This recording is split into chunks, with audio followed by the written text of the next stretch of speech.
January 17, 1945. Snow fell quietly over the sprawling fields of Camp Shelby, Mississippi. Rows of gray barracks, rigid and orderly, stood against the pale winter sky. Inside, German prisoners of war shuffled through the dimly lit mess hall, faces drawn and eyes hollow from months, sometimes years, far from home. The air smelled of damp wool and the faint tang of tin cups, a scent that had become almost a part of them. A soft murmur rose as a single guard carried a stack of envelopes, yellowed with age, stamped and postmarked from towns they could barely remember. Hesitation, a glance, a tremble. Then trembling fingers tore the envelopes open, letters from wives, children, parents, voices from another life. One man sank to the floor, clutching a folded piece of paper to his chest, silent tears tracing clean lines down a dirt-smudged face. Another read aloud, voice quivering, words lost in sobs. For a brief moment, the war outside ceased to exist. Past enmity, distant battlefields, even fear, they all melted away. Only the fragile, enduring connection to home remained, fragile as snowflakes in winter sunlight, yet enough to break the strongest of hearts.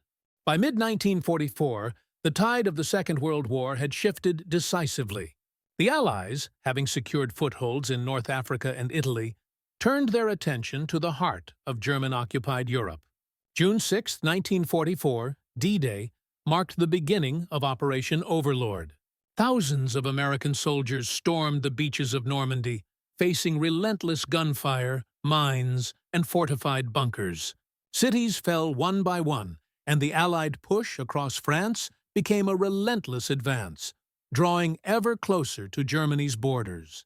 Behind every forward march, however, was a growing population of German soldiers captured in battle, facing the uncertain journey from European fields to distant camps across the Atlantic. The United States, bound by the Geneva Conventions, maintained a system of prisoner-of-war camps designed to provide humane treatment. By 1945, over 425,000 German POWs were held across the United States. Camps such as Camp Shelby in Mississippi, Camp Atterbury in Indiana, and Camp Butner in North Carolina became temporary homes for soldiers who had fought on European battlefields. Life inside the camps was structured, methodical, and designed to mirror military discipline. Barracks were organized in neat rows, each prisoner assigned a bunk, a daily schedule of labor, and strict routines for roll call, meals, and work details. Labor varied by camp. Some men worked in agriculture, harvesting crops to support local economies. Others were employed in maintenance, construction, or logistical support within the camp. Despite the predictability, monotony weighed heavily on morale. Letters from home became the lifeline connecting these men to the lives they had left behind, a reminder of families and communities thousands of miles away. Transportation of prisoners from Europe to American soil was itself a logistical challenge. Captured soldiers were first processed at European holding camps, registered, and then loaded onto transport ships under tight security. Long transatlantic voyages, often lasting weeks, brought them to ports in New York, New Orleans, and Norfolk. From there, rail convoys delivered them to inland camps, where they would remain until repatriation after the war. Guards and camp administrators followed strict protocols. Prisoners were counted multiple times a day, correspondence monitored, and work schedules enforced. Yet, amid this structure, the humanity of both captors and captives occasionally surfaced in subtle acts of compassion. Letters from home, carefully censored to remove sensitive information, were meticulously delivered. Each envelope bore not just ink and paper, but the weight of memories, hopes, and fears. For soldiers thousands of miles from Germany, a single sheet of paper could evoke laughter, tears, or quiet reflection. Even in the most regimented environments, the arrival of mail sparked small gatherings, hushed readings, and moments of shared humanity. As winter deepened and American forces pressed closer to Germany's heartland, the number of POWs grew. Camp routines remained, yet the anticipation of news from home and the longing for human connection became as central to daily life as meals and roll call. In these moments, the battlefield outside seemed both distant and ever-present, mirrored in the faces of men reading letters that carried the voices of a world they had left behind. For prisoners of war, communication with home was both a lifeline and a trial. Letters were subject to strict censorship, screened by both military authorities and international protocols to prevent the transmission of sensitive intelligence. Delays were common. Mail could take weeks or even months to reach a POW, depending on shipping schedules, camp processing, and wartime disruptions. Yet, despite these obstacles, the arrival of an envelope could transform the monotony of camp life into a moment of vivid emotional intensity. Family letters carried more than words. They carried presence, a child's scrawled signature, a mother's careful reassurance, a wife's sketch of a familiar garden. These fragments of home reminded men that life beyond the barbed wire existed, that love and memory endured despite the distance and the war. Historians note that letters were frequently read aloud in small groups, fostering shared moments of nostalgia, laughter, or quiet sorrow. One archived letter from a soldier's wife in Munich, dated March 1944, reads simply, "We pray for your safety every night. The children ask about you, and I tell them you are coming home." Such words, though brief, carried profound emotional weight, offering both hope and a stark reminder of separation. Americans, adhering to the Geneva Conventions, facilitated these correspondences with care. Camp officers ensured that letters were logged, censored, and distributed in organized fashion, often reading each one themselves before delivery. By late 1944 and early 1945, as the war drew to its final months, special attention was paid to ensuring prisoners received any delayed or withheld mail. In some cases, letters that had been lost in transit were recovered from storage, repackaged, and handed to the intended recipients, a process that would later trigger extraordinary emotional reactions. For the POWs, the return of these letters represented more than personal news. It symbolized a bridge between two worlds, one of conflict and one of home. The letters became anchors in the storm of uncertainty, providing continuity and human contact when the surrounding reality was defined by displacement and the trauma of defeat.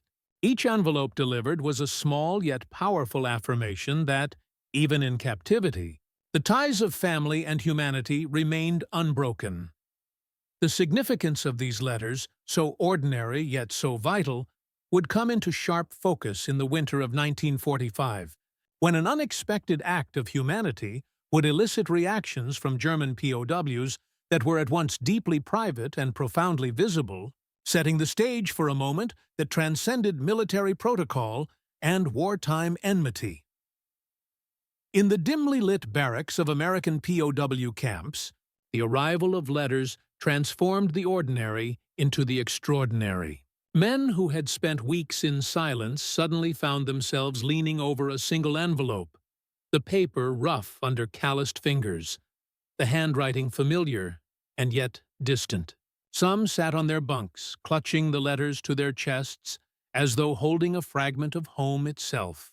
Others wept quietly, trying to contain emotions that had been suppressed under the weight of captivity. The reactions were intensely personal, yet remarkably universal. Grief for what had been lost, relief that loved ones were alive, and a fleeting sense of connection that the war could not sever. Historical accounts detail men trembling as they read aloud, voices breaking, words swallowed by sobs. A veteran officer later recalled one prisoner who, upon receiving a letter from his mother, fell to the floor, cradling the paper and whispering fragments of her words over and over. It was a moment unmediated by ideology, politics, or military necessity. Here, in these raw human responses, the boundaries between enemy and friend blurred. The moral dimension of these moments was equally striking. American officers, charged with maintaining order and security, became unwitting facilitators of empathy. By ensuring the letters reached their recipients, camp administrators enacted a quiet but profound act of humanity. They observed men, often hardened by battle, soften with relief, laughter, and tears. Compassion, deliberate or incidental, became a force in its own right. For many POWs, this simple act of communication challenged perceptions of the enemy, revealing a shared humanity that transcended uniforms and borders. These moments also underscored the careful balance required of camp officers. Delivering mail to prisoners could not compromise security or contravene wartime regulations. Yet, the decision to prioritize communication demonstrated a moral awareness that extended beyond rules. The letters became a bridge, a humanizing touch that connected two warring worlds. In these quiet, personal interactions, the grand machinery of war gave way to the intimate, fragile, and enduring power of human empathy. Behind the emotional moments of letter delivery lay a complex web of logistics, leadership, and wartime technology. Handling correspondence for hundreds of thousands of prisoners required meticulous planning. Letters were collected from families, transported across continents, screened for sensitive content, and then distributed within sprawling American camps. Each step demanded precision. Sensors checked for codes or hidden information. Mail clerks logged envelopes, matched them to prisoners, and coordinated delivery schedules to avoid congestion or loss. The scale was immense. A single camp could process thousands of letters per week, each carrying profound emotional weight. Military leadership faced a delicate balance. Commanders recognized that humane treatment of POWs was mandated under the Geneva Conventions, but it also had practical implications.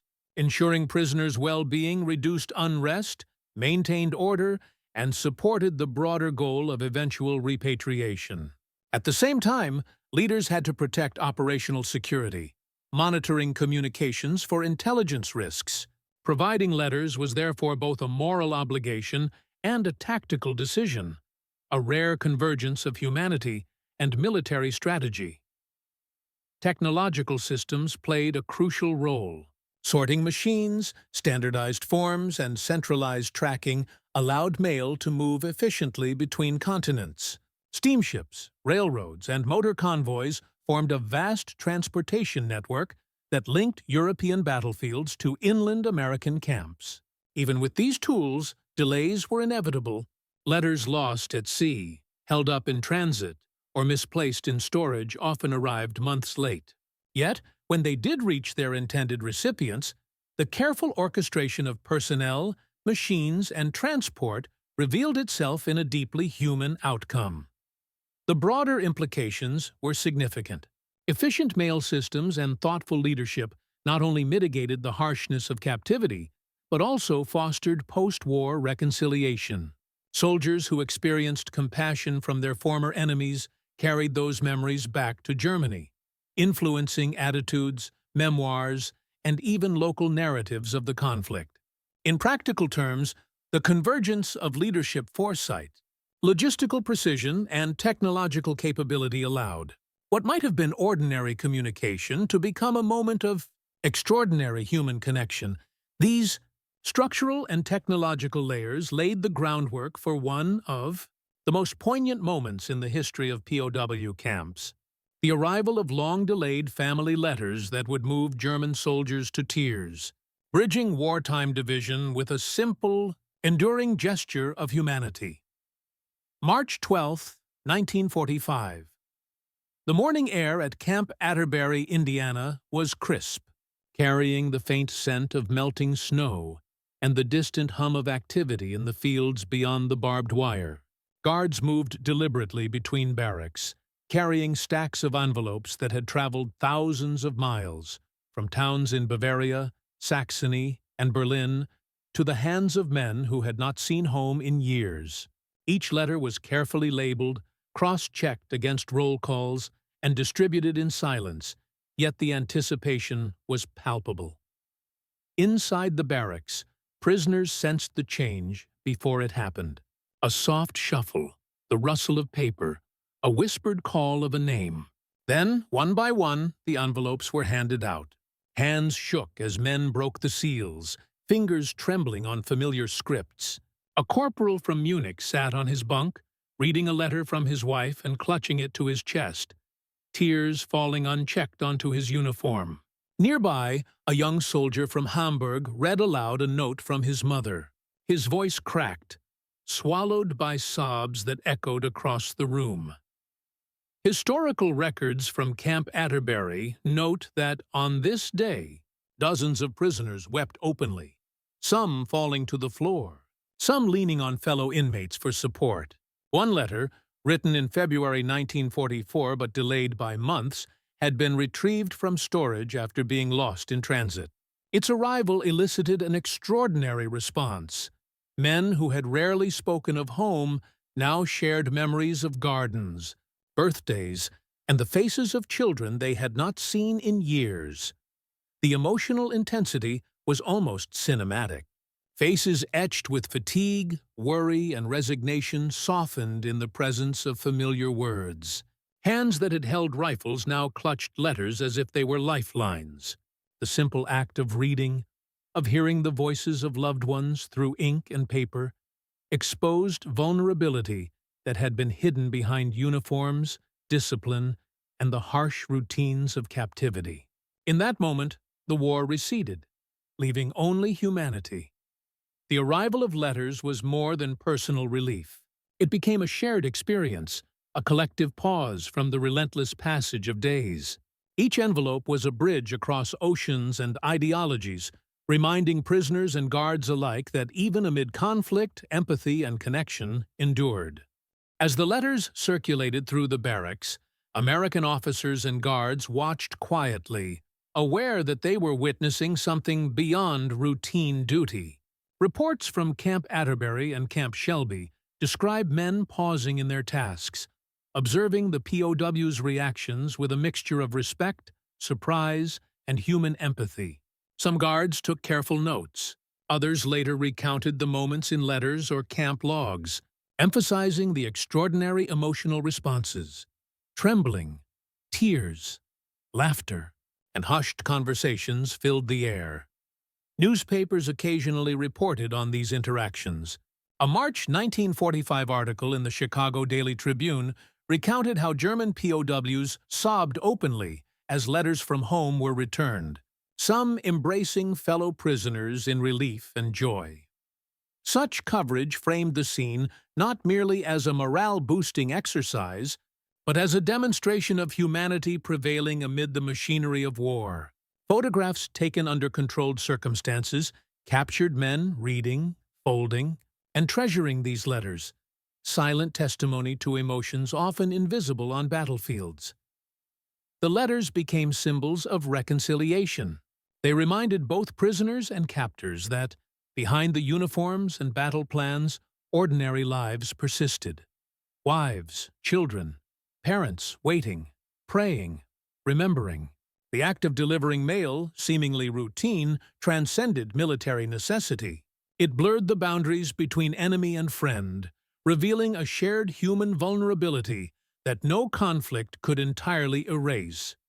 Camp administrators recognized the lasting impact. Letters once lost in transit were carefully catalogued and delivered when discovered, reinforcing trust and goodwill.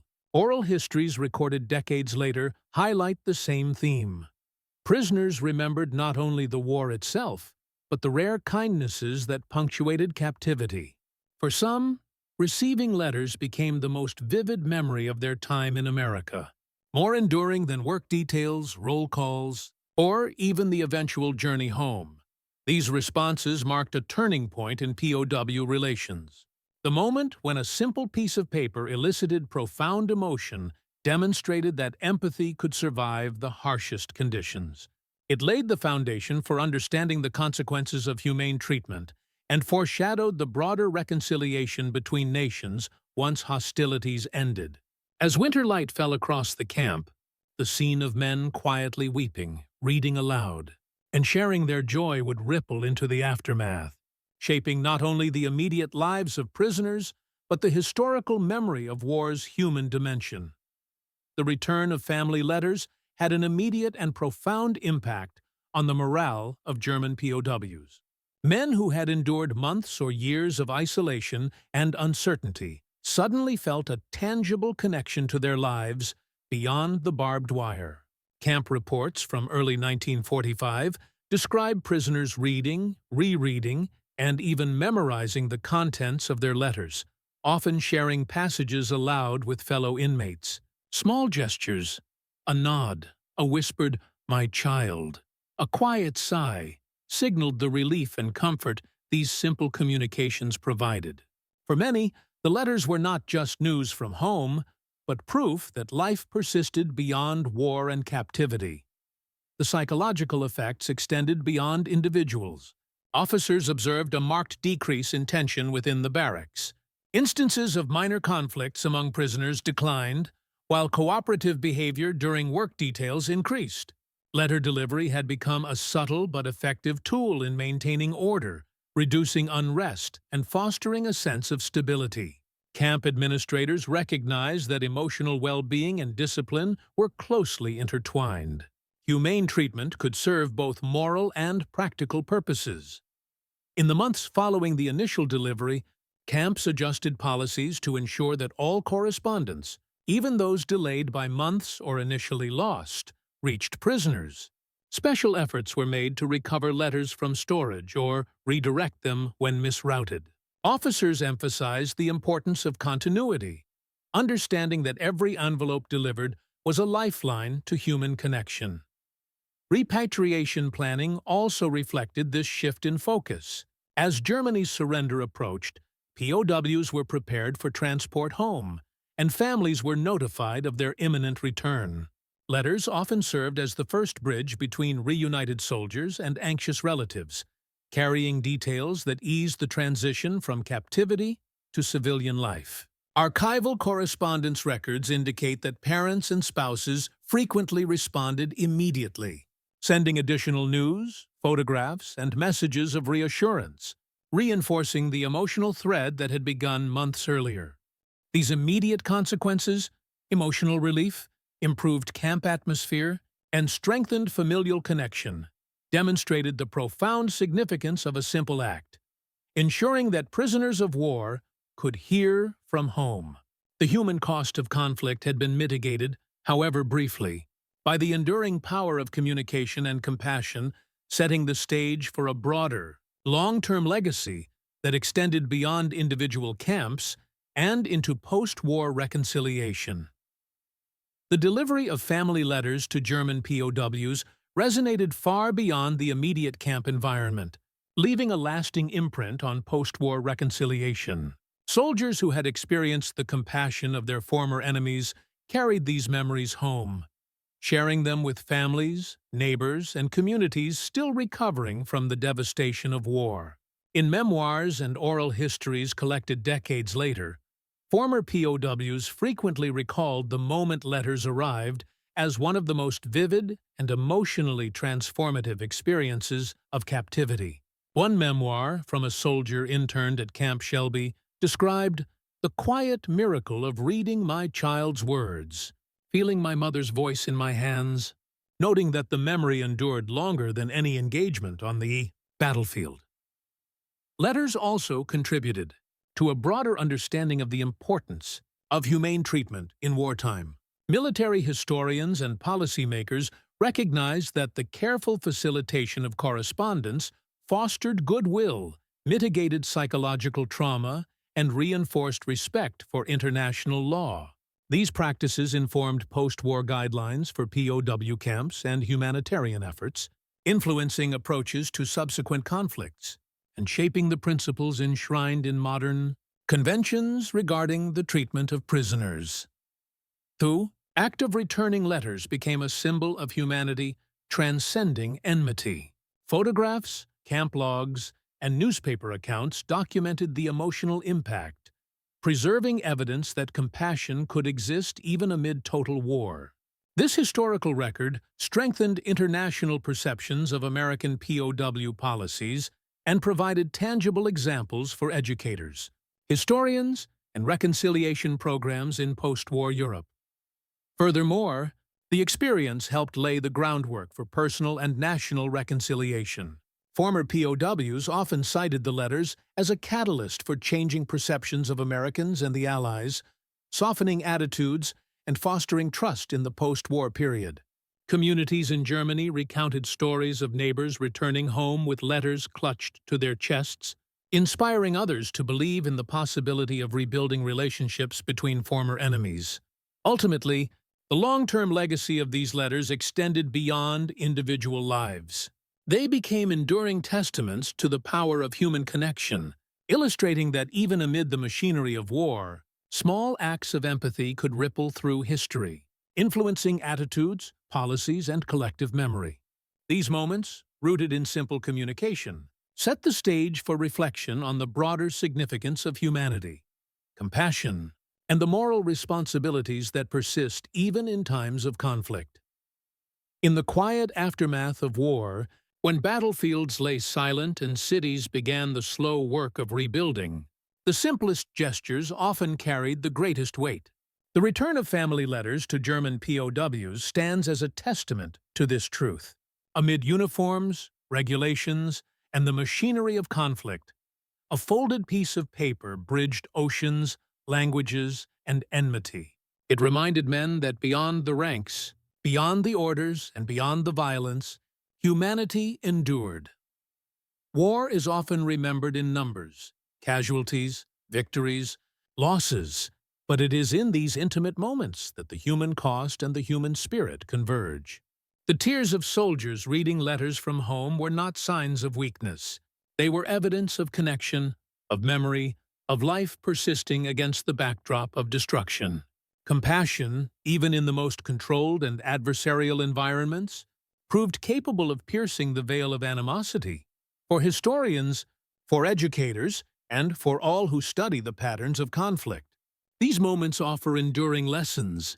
They demonstrate that adherence to international law, attention to the well-being of captives, and small acts of kindness can resonate far beyond the immediate moment, shaping perceptions, influencing post-war reconciliation, and preserving the dignity of those caught in the tides of history.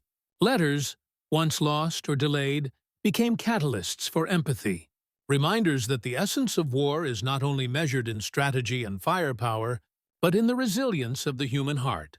As decades passed, survivors carried these memories quietly, their reflections embedded in memoirs, oral histories, and family stories. They served as a subtle yet profound counterpoint to the brutality that defined the larger conflict, a proof that even in war, humanity could find expression, and that gestures of care and recognition might leave a legacy as enduring as any battlefield victory. In the end, the letters delivered at Camp Atterbury, Camp Shelby, and countless other sites were more than paper and ink. They were a bridge across time, across pain, and across divides, whispering a truth that resonates still. Even in the darkest chapters of history, compassion endures.